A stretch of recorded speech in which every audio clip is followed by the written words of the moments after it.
Sveiki atvykę į profesinio perdegimo mokymosi kursą. Šiame vaizdo įraše mes trumpai susipažinsime su profesinio perdegimo sąvoka, jos atsiradimu bei profesinio perdegimo sindromu. Profesinis nuovargis, sudegimas, pervargimas, išsekimas – tai ne tik mokslinėje literatūroje, bet ir įvairiuose straipsniuose sutinkami sinonimai, kurie dažniausiai vartojami apibūdinant vieną ir tą patį reiškinį, tai yra perdegimo sindromą.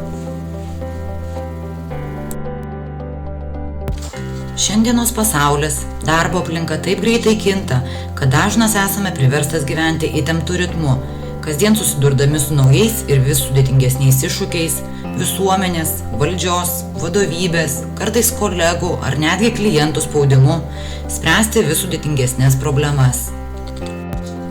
Jei nuolatos jaučiatės pervargę ir išsekę, jei dingsta motyvacija dirbti, šie ir kiti požymiai gali liudyti apie jūsų patiriamą perdegimo sindromą. Plačiau su požymiais, kurie signalizuoja, kad galite artėti prie perdegimo, mes susipažinsime kitose šio kurso dalyse. Vieni žinomiausių profesinio perdegimo temą nagrinėjusių autorių yra socialinė psichologė Kristina Maslach bei Michaelas Leiteris. Kristina Maslach aprašė perdegimo modelį bei įvedė perdegimo sindromo sąvoką.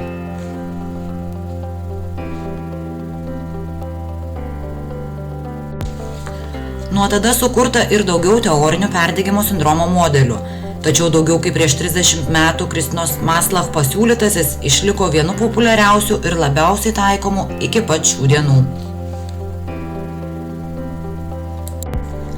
Remdamasi savo teoriją, Kristina Maslach 1981 metais sudarė standartizuotą perdegimo sindromo klausimyną, kuris sutrumpintai vadinamas MBI, kuris tyrimo ir diagnozavimo tikslais plačiai naudojamas iki šių dienų.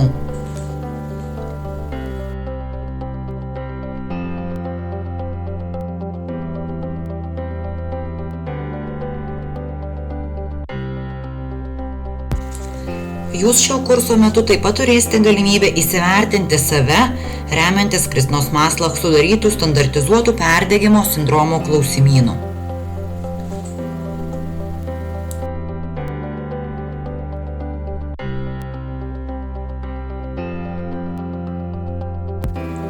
Kristina Maslach bei Michaelas Leiteris perdegimo sindromą sieja su nuolatiniu nesuderinimu tarp žmogaus poreikių ir 6 darbo aplinkos sričių – darbo krūvio, kontrolės, atlygio, bendruomenės, teisingumo ir vertybių. Egzistuoja ne viena teorija apie perdegimo reiškinio kilmę ir jo vystymąsi, tačiau vis dėlto visi tyrėjai laikosi nuomonės, kad šis procesas prasideda nuo per didelių įsipareigojimų susijusių su profesija, su darbu, karjera, su per dideliu atsidavimu pacientams, klientams, partneriui, šeimai. Beje, perdegimui atsparesni tie asmenys, kurie pasižymi asmeniniu atsparumu, apibūdinamu kaip žmogaus gebėjimas būti aktyviu kiekvienoje situacijoje, kontroliuoti savo gyvenimą ir lanksčiai keistis, jeigu to reikalauja aplinkybės.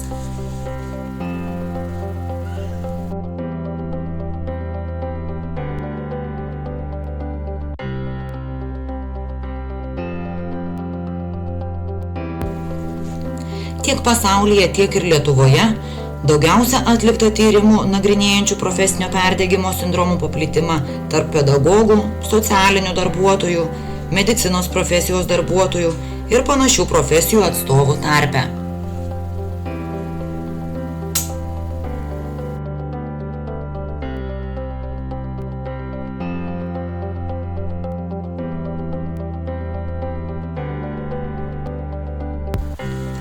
Tačiau nereikėtų apsigauti ir manyti, kad profesinį perdegimą aptiksime tik pedagogų, slaugytojų, medicinos darbuotojų tarpe. Neretai šis fenomenas būdingas ir tose veiklos sferose, kurios yra susijusios su rizika gyvybei.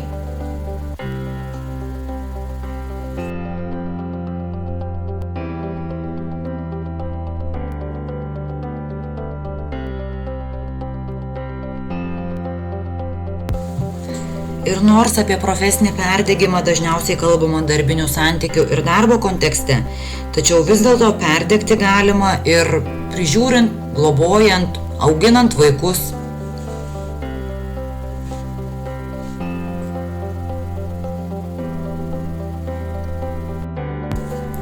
Arba globojant bei slaugant sergančius ar neįgalius vaikus, tėvus, senelius, kadangi atlikdami šią veiklą taip pat neretai susiduriame su įtampa ir stresu.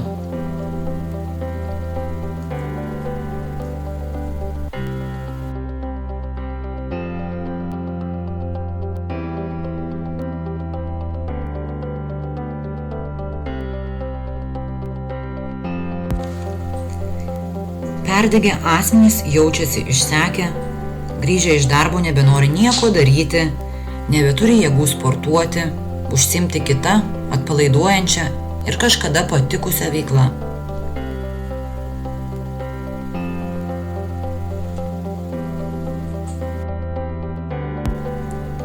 Ir po kurio laiko perdegę asmenys tampa irzlūs ir ciniški, gali pradėti nepelnytai griežtai ir priekabiai elgtis su kolegomis, sutuoktiniais ar vaikais.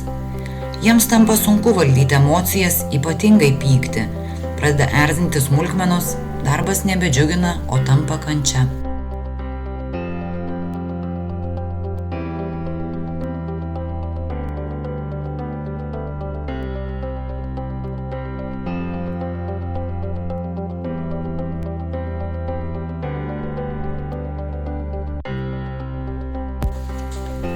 Perdegę asmenys neretai pasižymi ir uždarumu, tapimu nejautresniais aplinkiniams arba atvirkščiai, ima be paliovos skųstis ir ieškoti priekabių.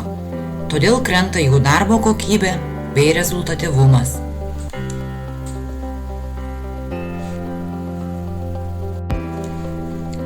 Nors perdegimas sukelia vidinių ir išorinių veiksnių samplaiką, vis dėlto dauguma darbuotojų elgiasi panašiai. Taigi veiksnius galima suklasifikuoti ir nustatyti darbuotojų perdegimo rizikos laipsnį.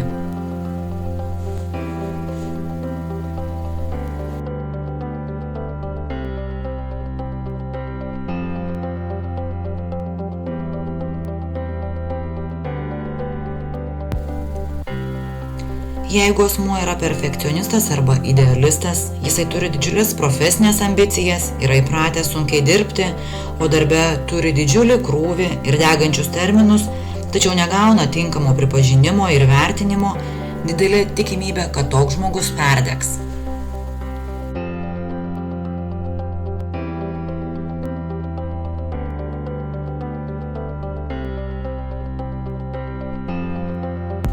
Beje, skiriamas ir kitoks požiūris į perdegimą. Yra teigiančių, jog perdegimo sindromas neegzistuoja, jog tai tik įvairių formų depresija, tinginystė ar tiesiog nenoras dirbti.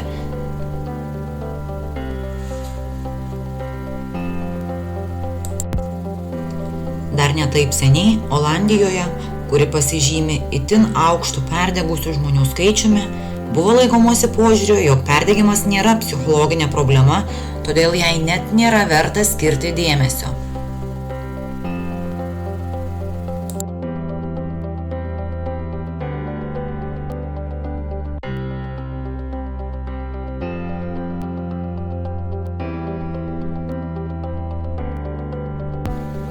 Šiandieną šis sindromas pripažįstamas kaip liga. Jis įtrauktas ir į tarptautinę ligų klasifikaciją ir koduojamas terminu perdegimo sindromas su paaiškinimu emocinis išsekimas.